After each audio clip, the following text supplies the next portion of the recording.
सभी का स्वागत है। कभी सोचा है कि हमारे चारों तरफ चीजें हिलती डुलती क्यों रहती हैं?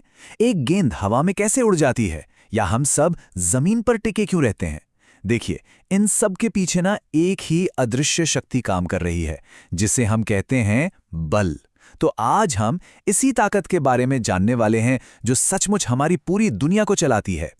अब ये सवाल सुनकर लगता है कि ये तो बच्चों वाले सवाल है ना? पर मजे की बात यह है कि ये विज्ञान के कुछ सबसे गहरे सवालों में से हैं, और इन सभी का जवाब एक ही शब्द में छिपा हुआ है: बल। तो चलिए आज इस रहस्य से एक एक करके पर्दा उठाते हैं। आज की हमारी चर्चा में हम क्या क्या करने वाले हैं? सबसे पहले हम जानेंगे कि बल की असल परिभाषा क्या है। फिर हम देखेंगे कि ये क्या क्या कर सकता है, इसके अलग अलग प्रकार कौन से हैं, और आखिर में एक बहुत ही मजेदार सवाल पर साथ में सोचेंगे। तो तैयार हैं? चलिए शुरू करते हैं। तो चलिए सबसे पहले और सबसे जरूरी सवाल से शुरू करते हैं। जब वैज्ञानिक बल या फोर्स कहते हैं तो उनका असल में मतलब क्या होता है? ये कोई जादू नहीं है, बल्कि विज्ञान का एक बहुत ही सीधा साधा पर बहुत शक्तिशाली आइडिया है। अगर बिल्कुल आसान भाषा में समझें तो बल या तो एक धक्का है या फिर एक खिंचाव, बस इतना ही है। लेकिन इसमें एक बहुत जरूरी बात छिपी है। बल कभी भी अकेला काम नहीं करता। यह हमेशा दो चीजों के बीच एक तरह की बातचीत, एक इंटरैक्शन होता है। मतलब एक चीज धक्का या खिंचाव लगाती है और दूसरी चीज उसे महसूस करती है। तो बल के बारे में तीन खास बातें हैं जो हमें हमेशा याद रखनी हैं। पहली, यह हमेशा एक अंतःक्रिया होती है। दूसरी, इसका एक परिमाण होता है, मतलब कितना जोर लगाया जा रहा है, हल्का सा छुआ है या जोर से धक्का दिया है। और तीसरी और सबसे जरूरी, इसकी एक दिशा होती है।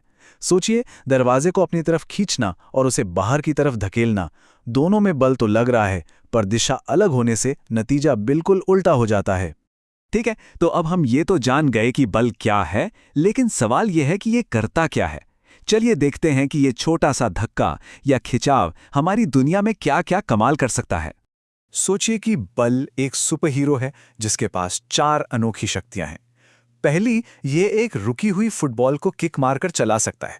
दूसरी, ये एक तेजी से चलती साइकिल पर ब्रेक लगाकर उसे धीमा या रोक सकता है।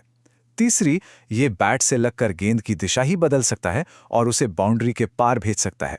और चौथी, ये किसी चीज का आकार भी बदल सकता है, जैसे हम स्पंज को निचोड़ते हैं या आटे को गूंथते हैं। ये चारों असर हम अपने आसपास हर रोज देखते हैं। अच्छा, अब एक बहुत ही दिलचस्प सवाल दिमाग में आता है। क्या हर बार बल लगाने के लिए चीजों का एक दूसरे को छूना जरूरी है? जवाब है नहीं। और यहीं पर हम बलों को उनके 2 बड़े परिवारों में बांटते हैं। देखिए, पहला परिवार है संपर्क बल। जैसा नाम से ही पता चल रहा है, ये बल तभी काम करते हैं जब 2 चीजें असल में एक दूसरे को छू रही हों, जैसे किसी मेज को धकेलना। और दूसरा परिवार है गैर संपर्क बल। ये तो भाई किसी जादू की तरह लगते हैं। ये बिना छुए ही दूर से अपना असर दिखा देते हैं। संपर्क बलों के सबसे आम उदाहरण हैं मांसपेशीय बल और घर्षण बल। मांसपेशीय बल वो है जिसका इस्तेमाल हम बैग उठाने या गेंद को किक मारने में करते हैं, और घर्षण यानी फ्रिक्शन वो बल है जो हमें जमीन पर चलने में मदद करता है। जरा सोचिए, अगर घर्षण ना होता तो एक बार लुढ़कने वाली कोई भी चीज शायद कभी रुकती ही नहीं। और अब बात करते हैं उन जादुई गैर संपर्क बलों की। पहला है चुंबकीय बल, जो चुंबक को लोहे की कीलों से दूर से ही चिपका देता है। फिर है स्थिर वैद्युत बल। याद है बचपन का वो खेल जब हम स्केल को बालों से रगड़कर कागज के टुकड़ों को उठाते थे? वो यही बल था। और फिर आता है इन सबका राजा, गुरुत्वाकर्षण बल। वो अदृश्य धागा जो हम सबको और हर चीज को धरती से बांधे रखता है। ये बल सच में हैरान करने वाले हैं। तो हमने बल की पूरी कहानी समझ ली है। ये क्या है, क्या करता है और इसके कौन कौन से प्रकार हैं। अब समय है कि हमने जो कुछ भी सीखा है उसे एक साथ जोड़कर देखें और एक छोटी सी दिमागी कसरत करें। तो आज की चर्चा का सार क्या है? सीधी सी बात है, बल एक धक्का या खिंचाव है जिसमें ताकत भी होती है और दिशा भी। और अपनी इसी शक्ति से ये किसी भी चीज की गति, उसकी रफ्तार, उसकी दिशा, यहां तक कि उसका आकार भी बदल सकता है। बस यही है बल का पूरा खेल। और अब मैं आप सबके लिए एक सवाल छोड़कर जा रहा हूं। एक पल के लिए कल्पना कीजिए कि इस दुनिया से घर्षण यानी फ्रिक्शन गायब हो जाए, तो क्या होगा? क्या कोई एक कदम भी चल पाएगा? क्या चलती हुई गाड़ियां कभी रुक पाएंगी? जरा सोचिए, हमारी दुनिया कितनी कितनी अलग हो जाएगी। इस पर विचार जरूर कीजिएगा।